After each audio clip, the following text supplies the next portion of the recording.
하나님의 무한하신 권능과 그리고 형언할 수 없는 위대하심이 온 세계에 선포된 오늘, 주님, 우리가 이렇게 한자리에 모여서 예배드릴 수 있게 하심을 감사드립니다.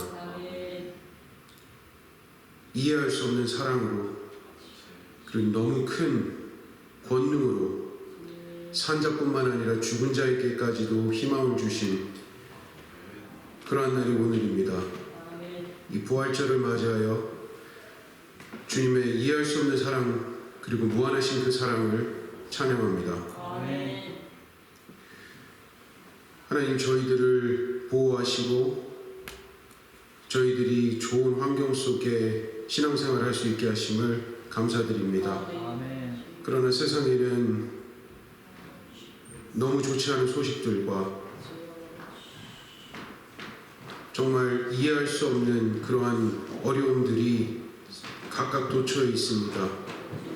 흉흉한 소문과 전쟁과 기근으로 죽어가는 지금 이 순간에도 고통받는 많은 영혼들이 있사오니 저희가 그들을 기억하게 하시고 주님께서 불쌍히 여기셔서 이 세상에 오늘만은 평화가 올 수 있도록 주님께서 인도하여 주시옵소서.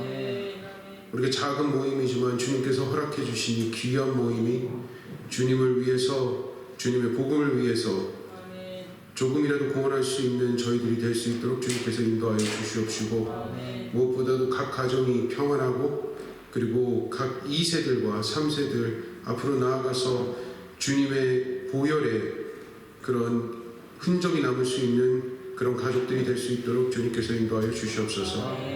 저희 목사님께 힘 주시고 저희 사모님께 더욱더 큰 힘 부어주시어 지치지 않게 하시고 주님께서 권능으로 지켜주시어 오늘 부활절을 맞이하여 주님의 기쁜 소식을 전할 때 권능을 부어주시옵소서.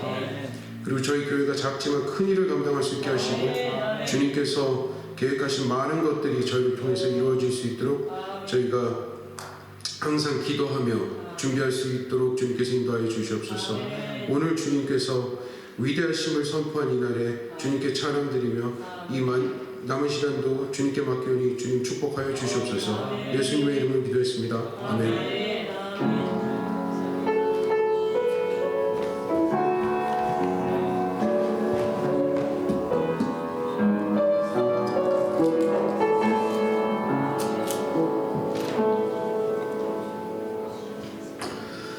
주님의 이름으로 축복합니다. 난 우리 교회 집사님들 기도가 참 좋아요. 순수하고 아주 하나님 앞에 솔직한 기도가 너무 좋습니다. 오늘 뭐 설교만 기도로 다 하신 것 같으네. 부활주일 설교를. 자, 좌우에 계신 분들한테 한 번 더 인사합시다. 사랑합니다. 부활주일입니다. 부활하셨습니다. 아멘. 할렐루야. 광고는 주보를 참고하시고 하나님의 말씀, 오늘 요한복음 20장 11절에서 17절 교독합니다. 마리아는 무덤 밖에 서서 울고 있더니 울면서 구부려 무덤 안을 들여다보니 흰옷 입은 두 천사가 그에게 이르시되 하나님 발표를 하는가. 천사들이 이르되 여자여 어찌하여 우느냐. 이르되 사람들이 내 주님을 옮겨다가 어디 두었는지 내가 알지 못함이니이다. 이 말을 하고 뒤로 돌이켜 예수께서 보았으나 예수의 줄을 알지 못한가. 예수께서 이르시되 여자여 어찌하여 울며 누구를 찾느냐 하시니 마리아는 그가 동산지기인 줄 알고 이르되 주여 당신이 옮겼거든 어디 두었는지 내게 이르소서. 그리하면 내가 가져가리이다. 예수께서 마리아야 하시거늘 마리아가 돌이켜 이 말로 함께합니다. 17절 예수께서 이르시되 나를 붙들지 말라. 내가 아직 아버지께로 올라가지 아니하였노라. 너는 내 형제들에게 가서 이르되 내가 내 아버지 곧 너희 아버지 내 하나님 곧 너희 하나님께로 올라간다 하시니 아멘. 생명이 되시는 아버지 하나님, 거룩한 전에 와서 부활의 주님을 찬양하며 경배하게 해주심을 감사합니다. 우리에게 믿음을 주시고 은혜의 방해옷을 다 물리치게 하시고 거룩한 성전에 와서 하나님께 찬양할 수 있는 건강과 우리의 모든 환경을 도와주심을 감사합니다.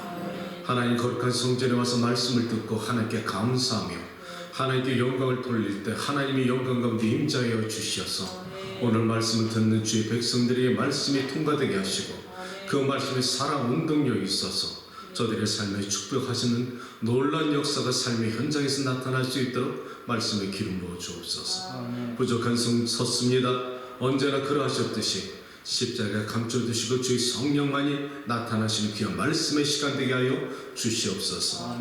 예수님의 이름으로 기도합니다. 오늘 여러분과 나눌 주제의 말씀을 이해할 수 없는 사랑, 그리고 영어로 제가 crazy love로 했지요. crazy love, 미친 사랑입니다. 그렇죠? 내가 지난 사순절을 지나면서 고난주간 지나면서 우리 하나님의 사랑, 이해할 수 없는 사랑, 이것을 어떻게 표현할 수가 없을까? 미친 사랑, 하나님한테 말씀드리기는 너무 송구스럽지만은 세상에 이보다 더 큰 사랑이 있을까? 한국의 어떤 사람들이 조사한 바에 따르면은 여성들이 죽기 전에 한 가지 꼭 하고 싶은 게 무엇인가 이렇게 물어봤더니 미치도록 한번 사랑도 해보고 싶다는 겁니다. 여성들이 그렇다네요. 그런데 참 어리석은 얘기를 하고 있다는 것입니다. 여성들이 대부분이 미친 사랑을 받고 싶어하지 주고 싶지 않다는 걸 내가 알거든요. 자신들이 희생적으로 사랑하기 사실 힘들어하면서 미친 사랑을 한번 하고 싶다. 그것이 말이 그렇지. 미친 사랑은 나 자신을 전체적으로 주는 것이고 목숨까지 주는 것이고 상상할 수 없는 것이 희생적인 사랑이 미친 사랑입니다. 말이 그렇지 사실 이 사랑은 보통 사랑이 아니라는 것이죠.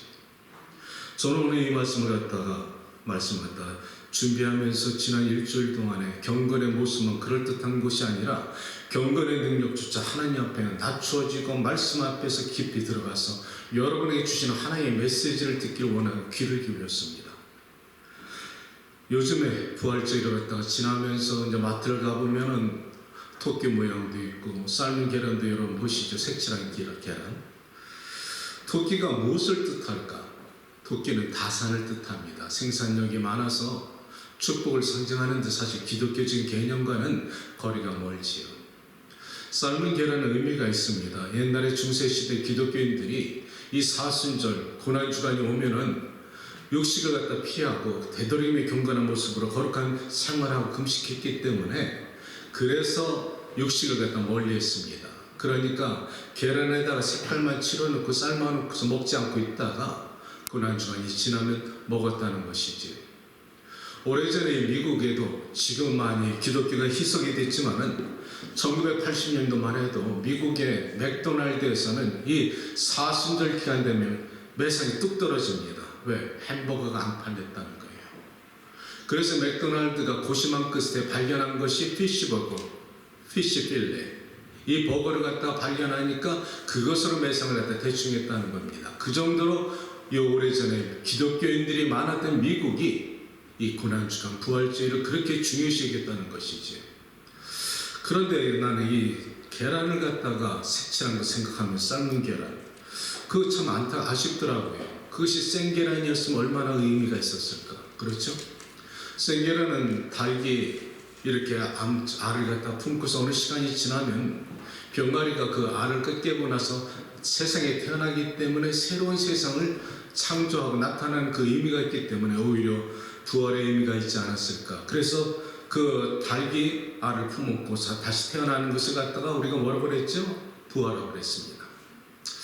사실 이 말씀을 묵상하면서 나는 이 부활주일에 예수님이 한 주간에 참 많은 일을 하셨는데 십자가에 돌아가시고 장사한 지 사흘 만에 요나가 말한 것처럼 꼬박 3박 4일 동안에 무덤 안에 계셨다가 그리고 나서 부활하셔서 이 부활의 아침을 우리에게 주셔서 소망을 주신 것은 영생의 소망을 줬다는 겁니다. 죽음이 끝나는 게 아니다. 예수님의 부활의 증거로 나타나는 것이 너희도 장차 그렇게 살아서 하나님의 나라 가리라. 이것이 부활절의 의미입니다. 이 말씀을 묵상하면서 저는 하나님 되도록이면 감성적으로 이 말씀을 묵상하지 않고 냉철한 판단과 지성적으로 이 말씀을 깨달아서 하나님의 마음을 알아서 우리 성도들에게 전달해 주고 싶었습니다. 부활주일이라 또 사순절 고난주간이라고 눈물을 없는 눈물을 쥐어짜려 하지 않고 실제적인 아버지의 마음이 무엇이었을까? 하나님의 마음이 어땠을까? 그래서 무릎을 꿇고 기도하면서 하나님께 물어봤습니다. 하나님, 왜 꼭 그러셔야만 했습니까? 예수께서 십자가에 돌아가시는 것은 보통 고난이 아니었다는 것이죠. 사람을 갖다 총쏴 죽이는 것은 금방 끝납니다. 그런데 십자가 처형 때로는 2, 3일 갖다 걸려가면서 사람 피 말려 죽이는 겁니다. 고통 가운데 아주 잔인한 형벌이었는데 왜 꼭 그 잔인한 형벌, 죄수들이 죽어야 될 그 참혹한 형벌에 당신의 아들을 매달리게 하셨습니까? 다른 방법은 없었습니까? 꼭 그렇게 굳이 아들을 죽이셔야만이 인류를 구원할 수밖에 없었나요? 계속적으로 하나님께 그렇게 질문하고 있었습니다.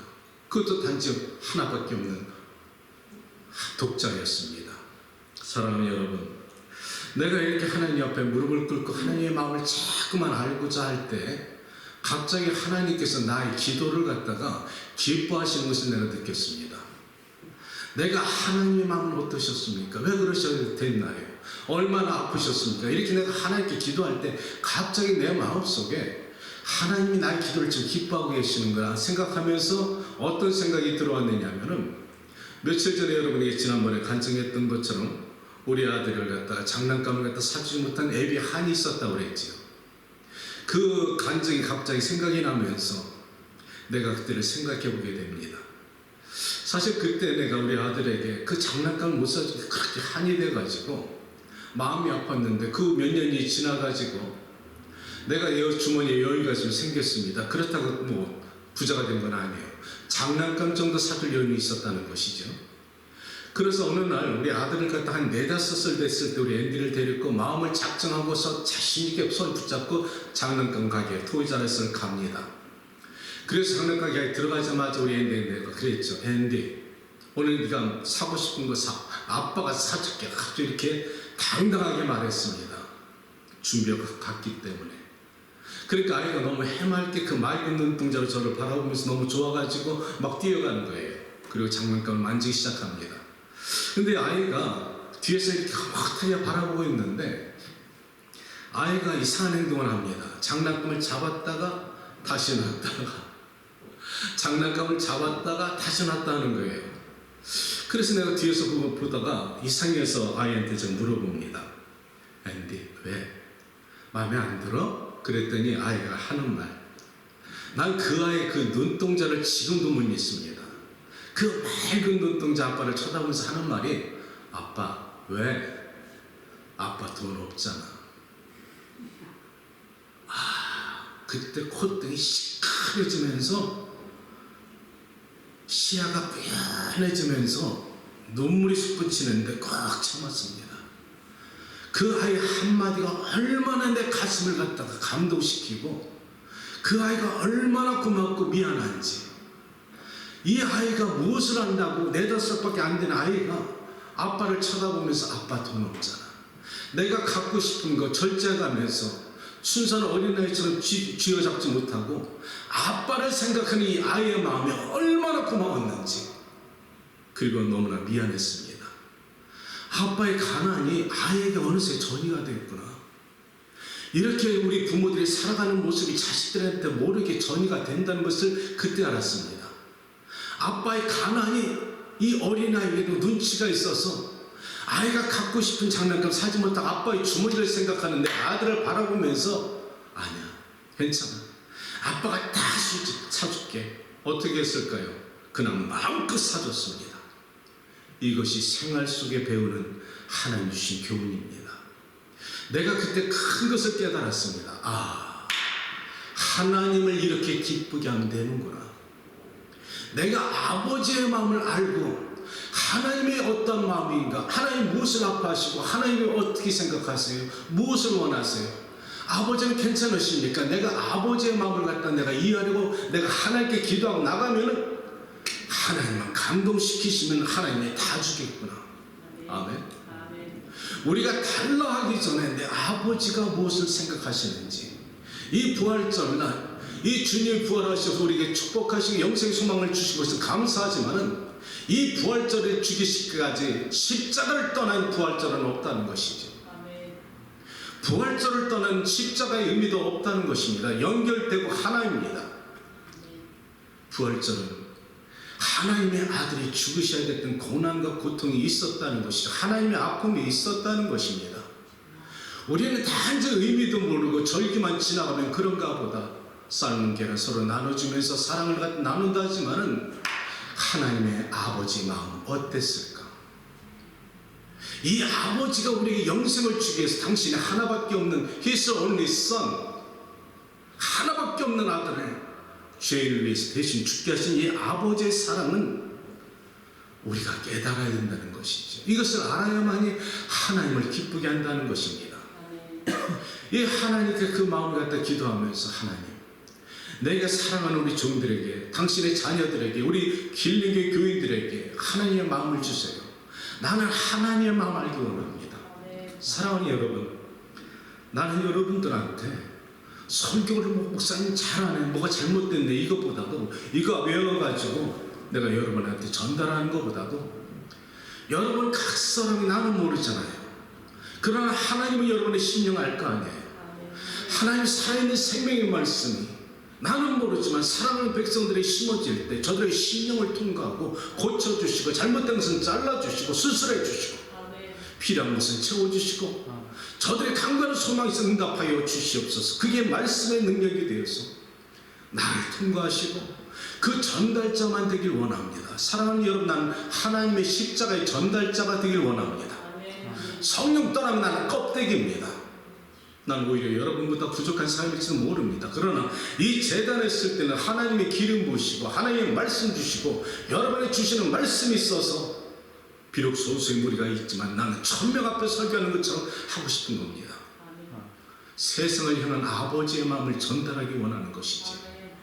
사랑하는 여러분, 그렇게 기도하다 보니까 하나님이 왜 그러셨어요?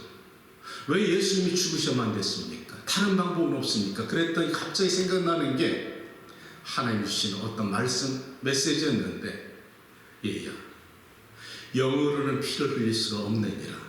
아멘. 영으로는 피를 흘릴 수가 없어. 구약에는 하나님의 율법에는 속죄 제물을 가지고 가서 그 속죄 제물 소나 양이나 안수하여서 내 죄를 다 정가시키고 광야에 내보내든지 죽여서 갖다 속죄 제물로 다 치른 다음에 내가 죄를 갖다 속함 받았네 했는데, 예수님이 십자가에 돌아가시고 한 단번에 속죄 제물 되시고 돌아가시고 난 후에 우리가 그분을 바라볼 때마다 우리가 죄 속죄함 받는 것은 하나님 모든 인류의 죄를 갖다 그에게 담당시키셨기 때문에. 아멘. 그래서 하나님 당신의 아들 육신을 입히시고 십자가에 돌아가시고 피를 흘리셔야만이 그것을 바라보고 예수 그리스도를 다 마음으로 믿어 의지하고 영접할 때 우리의 죄가 속함받고 영생의 축복을 얻는다는 것입니다. 이것이 하나님의 마음이었다는 것이죠. 내가 내 아들 이 땅에 보낸 것은 육신을 입혀야만이 피의 속죄, 생명을 대신하는 속죄가 있기 때문에 내가 내 아들을 보냈노라 하시면서 내가 이 성경 말씀 묵상하다가 그러네요. 그러면서 내가 구약으로 돌아갑니다. 여러분, 구약은 신약의 모형입니다. 신약은 구약의 완성입니다. 하나님 구약을 갖다가 올 테스트먼트를 갖다가 일부러 놔두신 것이 아니라 의미 없는 것이 아니라 신약을 위해서 준비하신 것이고 구약을 완성한 것은 신약이라는 것이지. 4000년 전에 모리아산에 있었던 사건을 기억하게 하십니다. 4000년 전에 아브라함이 그 아들 이삭을 데리고 하나님께서 말씀하신 모리아산 갔던 사건이 있습니다. 어느 날 하나님께서 아브라함이 나타나셔서 아브라함아 부르시죠. 장막에 있던 아브라함이 예 말씀하여 주옵소서. 네 아들 독자 이삭을 데리고 내가 지시한 땅으로 가서 번제로 드리라. 이야, 나는 도대체 이해 못합니다. 나는 오늘 이해할 수 없는 사람. 하나님의 마음은 도대체 어떤 때 이해할 수가 없습니다. 이게 진짜 하나님의 이럴 때 어떤 때 우리는 이런 만 가지고 질문할 때가 있는데요. 아브라함은 성경에 아무 소리 안 했지만 그 몸밤을 갖다 잘 수 있었을까요? 못 잤을걸요. 얼마나 사랑했던 아들인데, 99세에 낳던 독자 아들인데, 외아들인데, 여러분 같은 주무시겠습니까? 제발 성경을 갖다 여러분 자신의 입장을 바꿔서 여기 한번 입체적으로 한번 말씀을 들어보세요. 여러분이 그 아브라함이 한번 돼보세요. 그럴 수 있겠습니까? 못합니다. 나 같으면 하나님께 바락바락 대들었을 거예요. 하나님, 내가 언제 달라고 했습니까? 당신이 주신다고 했지 않습니까? 그런데 이제 이 아들을 번제로 바치라고요. 하나님 언제부터 그렇게 사람을 갖다 잔인하게 번제로 바치는 하나님 되셨습니까? 난 바락바락 대들었을 거예요. 못합니다. 안 합니다. 차라리 내가 죽고 말지. 어떻게 그 아들을 죽이겠느냐고. 그런데 성경은 아브라함이 그 다음날 아침 일찍이 나귀에다가 번제에 쓸 나무와 불을 가지고 칼을 가지고 그 종들과 이삭을 데리고 모리아산으로 갑니다. 며칠길? 3일길. 왜 또 3일이냐고. 가까운 동네 산으로 가면 번제로 바치면 될 거예요. 3일 동안 얼마나 고민했을까? 여러분 같으면 얼마나 고민 안 했겠어요? 그 아이가 자는 모습, 노는 모습, 철없이 아빠에게 다가오는 그 모습을 보면서 얼마나 마음속에 번민하고 갈등했을까? 3일의 시험이 있었다는 거예요. 그런데 아브라함은 믿음으로 모리아산 가서 그 산 밑에서 그 종들에게 한 말이 있었습니다. 내가 올라갔다가 우리가 다시 내려오리라. 복수를 썼다는 것입니다. 단수가 아니라 나가 올라가서 내 아들과 함께 내려오리라. 이렇게 말했다는 것이죠. 무슨 말이냐? 하나님이 죽이셔도 살릴 것을 믿었다는 것입니다. 그러나 그리하지 아니하실지라도 아브라함은 하나님의 말씀에 순종할 수가 있었다는 것이죠. 마침내 모리아산에 올라가서 번제단을 쌓아놓고 나무를 갖다 올려놓고 불을 갖다 준비하고 칼을 잡고 있을 때 아들 이삭이 궁금하던 것을 아버지에게 물어봅니다. 아버지, 왜 아들아? 다 준비는 돼 있는데 어린 양은 어디 있나요? 야, 내 아버지요. 난 성경이 내 아버지요 이삭이 아브라함을 부르는 그 모습에서 무너집니다. My father, my son. 이게 보통 사랑이에요. 그런데 아버지, 어린 양은 어디 있나요? 이것을 듣는 아브라함의 심령이 어땠을까? 그런데 아브라함은 믿음으로 그 아들에게 말하기를 하나님께서 준비하실 것입니다. 그리고 그 아이를 갖다가 포박하고서 번제단에 올리죠. 자, 묻겠습니다. 아브라함이 그때 나이가 한 120세 정도 됐을 거예요. 115세라. 그러면 그 이삭은 지금 소년입니다. 누가 힘이 셀까요? 달리기면 누가 많이 빨리 달릴까요? 이삭은 소년이었어요. 충분히 아버지를 밀치고 도망갈 수가 있었는데 아버지의 말에 순종해서 번제단에 잡혀 올려갑니다. 그리고 성경에는 나와 있지 않지만 그 아이가 이삭이 그 아버지를 바라보면서 울었을까 안 울었을까? 아버지의 아버지는 울었을까 안 울었을까? 눈물이 힘없이 흘러내리는 아버지를 바라보면서 아빠 왜 그래? 왜 그래? 그 순수하고 착한 아이가 얼마나 울고 벌고 떨었을까? 그런데 그것을 참아 못 보고 눈을 가리고 칼을 갖다 잡아 죽이려 할 때 하늘에서 급하게 하나님이 2번 숨이 넘어갈 정도로 부르십니다. 아브라함아, 아브라함아, 네 아들 독자 이삭이 손 하나 까딱하지 마라. 건들지 마라. 내가 네 믿음을 보았노라. 아멘. 그리고 하나님께서 수양을 갖다 그 주변에 준비해 놓은 것을 대신하여 속죄점을 삼으시고 이스라엘의 열국의 아비가 되게 하셨다는 것입니다. 그런데 무엇보다도 이 이삭이 아버지를 바라면서 아빠 왜 그래? 성경에는 없지만 분명히 그 아들이 아버지에게 그렇게 말했을 텐데 그 아버지의 마음이 어땠을까? 이것이 하나님의 마음이었다는 거예요. 구약에 있었던 사건이 신약에 옮겨와서 2000년 후에 모리아산은 예루살렘 성전이고 바로 옆에 있는 골고다산에서 하나님은 당신의 아들을 십자가에 매달려 죽게 하시고 우리가 달려 매달려 죽어야 되리라 우리 여러분과 나를 갖다 십자가에 내려놓으시고 대신 당신의 아들을 속죄장을 삼으시고 죽이셨다는 거예요. 그렇다면 하나님의 마음은 어땠을까? 나는 아브라함의 마음은 이해가 되더라고. 인생이니까 같은 아비의 마음으로 이해가 되는데 하나님께서 아브라함을 사건을 통해서 2000년 후에 당신께서 십자가에 매달린 당신의 아들의 죽음을 갖다 보시면서 하나님은 어떤 마음이었을까? 나도 아팠단다. 나도 내 아들의 죽음을 참아볼 수 없어서 등을 돌렸단다. 너희만 아들이 중요하겠니? 나에게도 하나밖에 없는 독자였느니라. 이 하나님의 마음이 깨달아지자마자 다시 한번 제가 말씀을 갖다 묵상하다가 한없이 울었습니다. I'm sorry. 하나님 미안합니다. 그 하나님의 말씀이 그렇게 하십니다. 내가 이토록 내 아들을 너희를 위해서 죽여줬는데 왜 안 믿느냐? 믿어라. 아멘. 내 아들 십자가에 죽게 해서 너희들이 믿기만 하면 하나님의 나라 그 본향을 올 수 있는 축복을 주었는데 왜 안 믿느냐? 이것입니다. 그 사랑이 깊이가 달라서 그래요. 아브라함의 믿음과 그 희생은 우리가 이해가 되는데 하나님의 사랑은 사람으로서 이해할 수 없는 너무나 큰 사랑이기 때문에 그 사랑을 내가 전달받기가 너무 어렵고 여러분이 느끼지 못하는 것은 그 사랑의 깊이가 차원이 달라서 전달이 안 되는 거예요.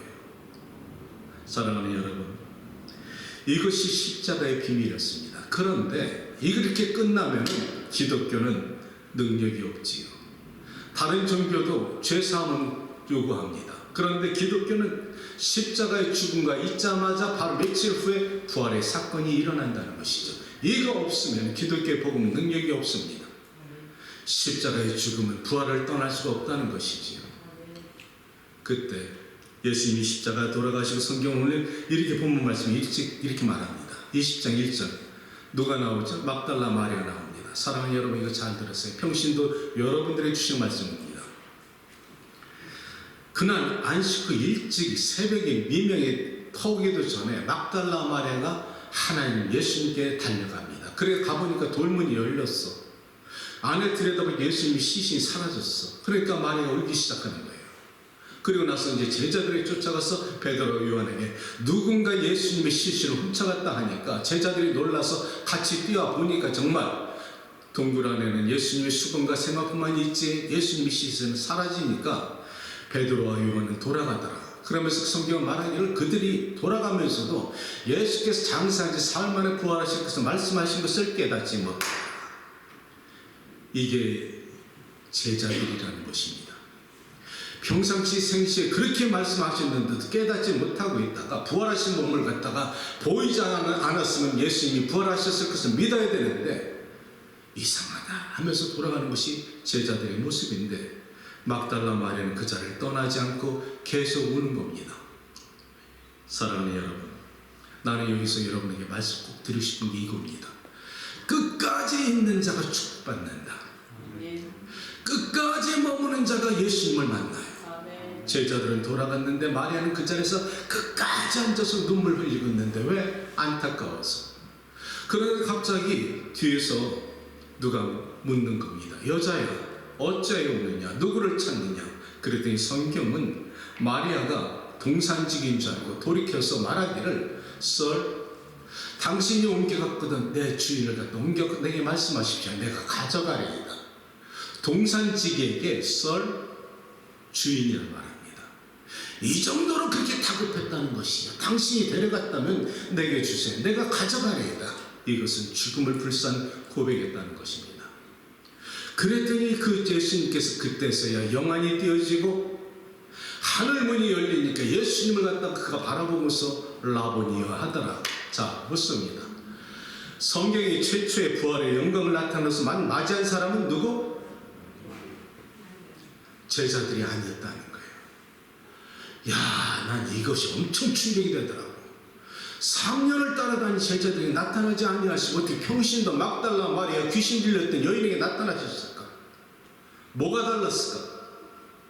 사랑이야. 끝까지 하는 사랑. 아멘. 평신도지만은 제자들이 할 수 없었던 것, 아무런 조건 없이 그저 사랑하는 사랑이, 순수한 사랑이 하늘문이 열리고 예수님을 맞이하는 영광을 갖다 맞이했다는 겁니다. 이것이 비밀입니다. 장로의 목사의 권사가 중요한 것이 아니라 평신도 보잘것없는 여러분 평신도라고 할지라도 그 마음속에 예수님을 사랑하는 어떤 믿음과 순수한 사랑이 있으면은 그분들이 예수님을 만난다는 것입니다. 그분들이 예수님 만난 영광을 갖다 누릴 수가 있다는 것이 오늘 이